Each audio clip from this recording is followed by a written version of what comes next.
Fried rice করেছি, এই যে ফ্রাইড রাইস, এঁচোড় চিংড়ি, এই যে এঁচোড় চিংড়ি, আর খাসির মাংস, এই যে মাংস, আর এই যে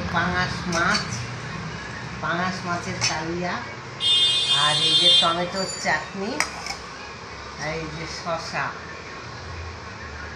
এই আজকে নববর্ষের উপলক্ষে এই রান্নাগুলো সব করেছি, দুপুরবেলাকার মেনু।